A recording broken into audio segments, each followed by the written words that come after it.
Hello there my dear friends, and welcome back to another Star Wars video. It is I coming at you once again, your favourite galactic hostess, Star Wars Meg. And to kick off the new week, we have some new information for The Acolyte. This coming June, it will have been 2 full years since the show came out, the most divisive of the Disney Plus Star Wars installments, but we still have information coming out about it. And 2 days ago, I broke down a deleted end scene that's been revealed in the upcoming The Art of the Acolyte book. And today, my friends, believe it or not, we have some new information from the very same source. So no more jibber jabber, let's dive straight in. So during the press tour for The Acolyte, Leslye Headland outlined her motives when making the show, and one of her most controversial decisions was showing sympathy and compassion for the dark side users. Instead of the traditional Jedi being the good guys, she kind of flipped that paradigm on its head and tried to show us where the Sith are coming from. So instead of showing the dark side as fully evil, she wanted to demonstrate why to some extent it was quite alluring, almost like there was a freedom and pleasurable aspect to falling for the dark side. And in many ways, she was trying to exemplify a quote from Revenge of the Sith, when Palpatine tells Anakin that good is a point of view. The Jedi think they're doing the right thing, the Sith think they're the good guys, and ultimately both sides have their own rationale for why they think they're the heroes of the galaxy. We shall. Leslye also said she wanted to show the seductive nature of the dark side, the liberation it brings from Jedi dogma, and the freedom that comes with breaking those shackles, as indeed Chimera did, because in his mind, by abandoning the Jedi Order as a Padawan under Venestra, he freed himself from those constraints. And while to some extent she has a point, some fans felt as though she was glorifying the dark side, because while George Lucas said something similar, and had Palpatine say that good was a point of view, Lucas didn't believe that good and evil were subjective, but relative. George used it to illustrate Palpatine's manipulations of Anakin. Palpatine frames morality as subjective to undermine Anakin's trust in the Jedi Order. In George's own words, it's an authoritarian tactic. If you blur moral boundaries, power becomes the only truth. But Leslye does have a point that the villains do think they're doing the right thing. Even if it's morally corrupt, and it's evil and it's wrong, they don't perceive their actions that way. But now, my friends, in the new book, Leslye Headland expands on her take, and draws a connection to a very unexpected fan favourite character, Han Solo. Here is the quote: "In a sprawling galaxy with endless planets and possibilities, The Acolyte is an intimate character study that puts a fresh spotlight on that very human duality in all of us. There are no battlefronts across the star systems, no Imperial factions snuffing out the Republic, and only the first hint of the Sith. There are no indisputable versions of right and wrong, hero and villain, good and evil. The Acolyte teaches us something that Han Solo," and there's the mention of Han, "has been proselytizing for decades. Faced with a crossroads, we all have the ability to choose our own destiny. But that doesn't mean we'll always get it right." Now this is actually a very interesting quote, because on the surface, it sounds like Leslye Headland is saying the exact same thing Palpatine said, and that's why it feels a bit contentious. It's more of a reframing of it, with one important tension point. Let's break it down. When she says there are no indisputable versions of right and wrong, she's not saying moral truth doesn't exist, in the same way Palpatine means it. She's saying that people are very complicated. We're not all good, we're not all evil, and sometimes we make decisions which turn out to be not in our best interest. We take the path that we think is going to lead us to the best outcome. But human beings, and characters in universe, do not always have the perfect information. Moral clarity often only exists in hindsight. That distinction matters. And I suppose from a certain point of view, both Lucas's idea and Hedland's idea can coexist. Leslye is talking about the limitations of moral perception, and Han Solo is a very unique example to give. Han believed in choice, not destiny. When we first meet him in A New Hope, he's a self-interested smuggler. He's not evil, but he's not the hero yet. He lies, he shoots first, and he looks out for himself. This aligns with the idea of a world with no indisputable versions of right and wrong. Unlike Jedi or Sith, Han isn't driven by prophecy, lineage, or the Force. In fact, when he meets Luke and Obi-Wan, he doesn't believe it's real. But ultimately, his arc proves that his choices made him the hero. He was going to leave Yavin, but then chose to return. He chose to commit to Leia and the rebellion, and that plays into this line that faced with a crossroads, we all have the ability to choose our own destiny. And it doesn't mean we're always going to get things right, because even as a hero of the rebellion, Han made mistakes. And this is why it's important to show characters who learn through failure. And I always believe that Han Solo represents the human side of Star Wars.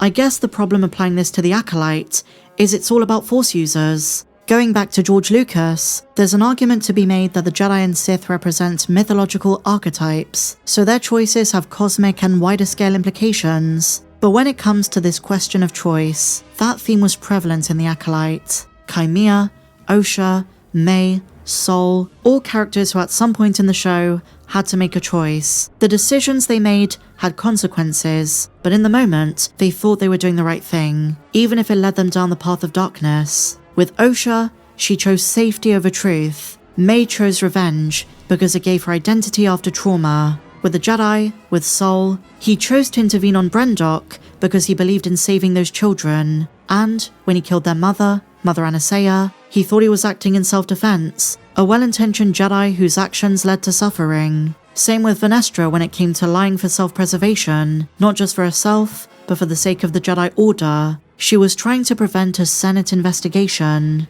Then when it comes to Chimera, he chose freedom over Jedi restraint.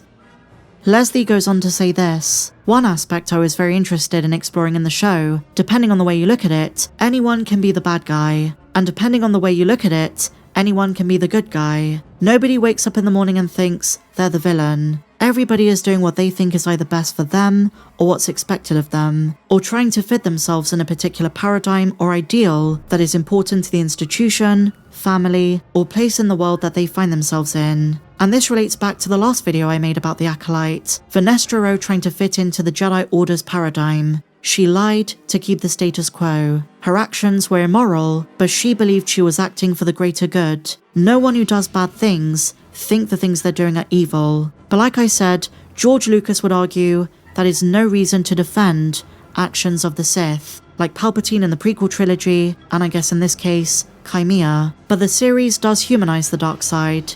We did feel sorry for Chimera when we saw his scars. I suppose while Palpatine is the most logical example, he's also a terrible example, because he's arguably the most evil Sith in established canon, the pure embodiment of ill will, inhumanity, and pure, rotten evil. Whereas I guess with The Stranger, you could argue he was very misunderstood, not to defend his actions or the Sith Code, but once upon a time he was wronged by the Jedi.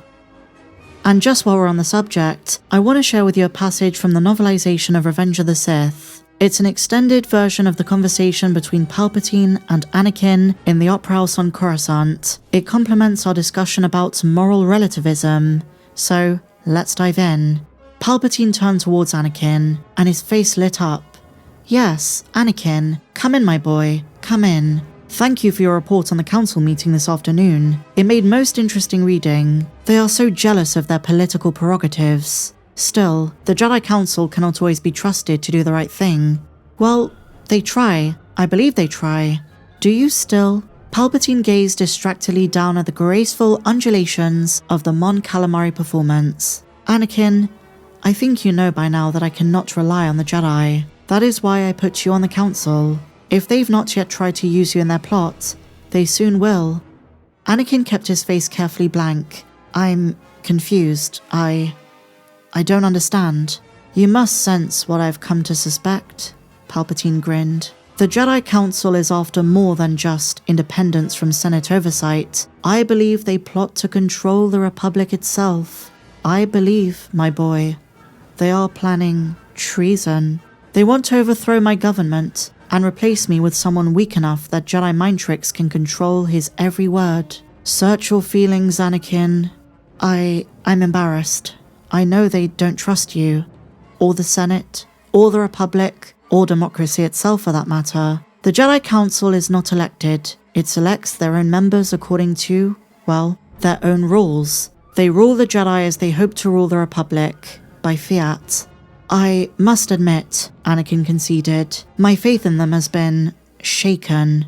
They want you to spy on me, don't they, Anakin? It's all right. I have nothing to hide. Do you remember, when you were a young boy, and you first came to this planet, I tried to instruct you on the ins and outs of the political system. You should have paid more attention. To understand politics is to understand the fundamental nature of thinking beings. You should remember one of my first teachings to you. All those who gain power are afraid to lose it. The Jedi use their power for good, Anakin retaliated. Good is a point of view, Anakin, and the Jedi concept of good is not the only valid one in the galaxy. Take your Dark Lords of the Sith. From my own readings, I gather the Sith believed in justice and security every bit as much as the Jedi. Anakin was uncomfortable. But Jedi believe in peace and justice. Palpatine turned to him. In these troubled war times, is there a difference? The Jedi have not done a stellar job of bringing peace to the Republic. You must agree. Who's to say the Sith might not have done better? Evil is a label we put on all of those things that threaten us, is it not? Yet the Sith and the Jedi are similar in almost every way, including their quest for greater power. A Jedi gains power through understanding, and a Sith gains understanding through power. This is the true reason the Sith have always been more powerful than the Jedi. The Jedi fear the dark side so much, they cut themselves off from the most important aspect of life, passion. And then, as we see in the movie, Palpatine recites the tragedy of Darth Plagueis the Wise. So, returning to Leslie's quote, in a show filled to the brim with Force users, I really didn't expect Han Solo would be a point of inspiration for it. And, as I've seen a couple of others point out, if you look at the totality of the Star Wars universe, and even recent shows, we observe how this theme of choosing your own destiny manifests in the journeys of other characters, even the rebels in Andor. But I want to know what you guys think. Another revelation from the upcoming Art of the Acolyte book. Do you agree with Leslye? Do you disagree? Why so or why not? And when this book comes out in February, in a month's time, I am sure there are going to be lots of things that go viral and plenty of other revelations to talk about. And if you enjoyed this one, my friends, please be sure to give me a big fat thumbs up, subscribe if you're new, check out my socials, the link to my Patreon is down below, but I'll see you in the next video. May the Force be with you, always.